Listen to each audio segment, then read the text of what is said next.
Νέα εβδομάδα, νέο αυτοκίνητο δοκιμής, Porsche Cayenne S ή Hybrid. Η υβριδική Porsche, άλλη μια υβριδική Porsche που συνδυάζει οικονομία και επιδόσεις. Τα υβριδικά αυτοκίνητα δεν είναι καινούργια για την Porsche, καθώς το 1899, σχεδόν 120 χρόνια πίσω, ο Ferdinand Porsche σχεδίασε το πρώτο αυτοκίνητο εσωτερικής καύσης με μπαταρίες. Η Cayenne για την Porsche αποτελεί το πιο επιτυχημένο μοντέλο της εταιρείας. Πάνω από 2 τρίτα των πωλήσεών της προέρχονται από το συγκεκριμένο SUV. Παρουσιάστηκε το 2002 και μέχρι το 2010 είχε πουλήσει σχεδόν 270.000 αυτοκίνητα.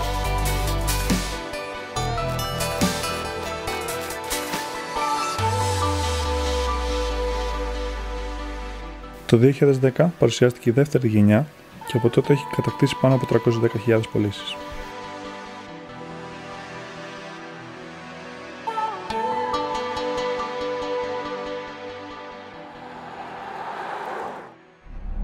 Καλημέρα, Τζορτζ.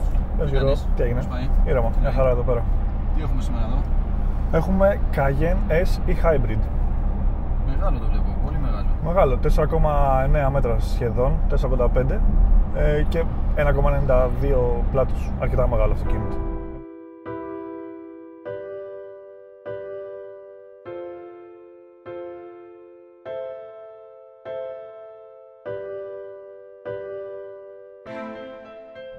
Η αργή φόρτιση περίπου διαρκεί 2,5 ώρες. Με την γρήγορη τι γίνεται? Ναι, τόσο 2,5 ώρες με κανονική μπρίζα σπιτιού, 220 V, με το ταχυφορτιστή που σου δίνει η Porsche, σε περίπου 90 λεπτά έχεις μια πλήρη φόρτιση της μπαταρίας. Και με αυτή τη φόρτιση γεμίζεις μπαταρίες 10,8 kWh που είναι στο χώρο αποσκευών, κάτω από το χώρο αποσκευών, και έχεις περίπου ηλεκτρική αυτονομία, πλήρως ηλεκτρική αυτονομία, δηλαδή κινείσαι μόνο με ρεύμα, 20 με 30 χιλιόμετρα αναλόγως στο πόδι σου αλλά και τις συνθήκες. Από ό,τι θυμάμαι και από το press kit έχει 79 γραμμάρια CO2, άρα απαλλάσσεται από τα τέλη κυκλοφορίας. Τελείως, τίποτα, δεν δίνεις τίποτα. Μια χαρά. Τώρα ωραία ακούγεται ο V6 τριλίτρος κινητήρας που αποδίδει 333 άλογα.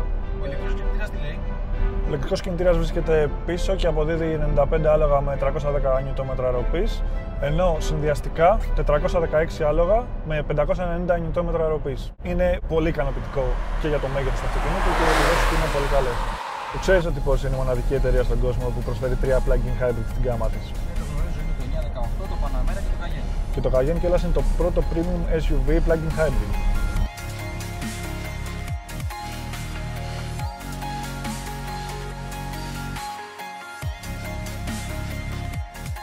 Εκτός από τις αισθητικές αλλαγές του facelift μοντέλο, το engineering τμήμα της Porsche έχει δώσει έμφαση και στο setup του αυτοκινήτου, γιατί έχουν προσθέσει και το Sport Plus κουμπάκι, το οποίο ήταν προνόμιο μόνο των πιο sport μοντέλων της Porsche.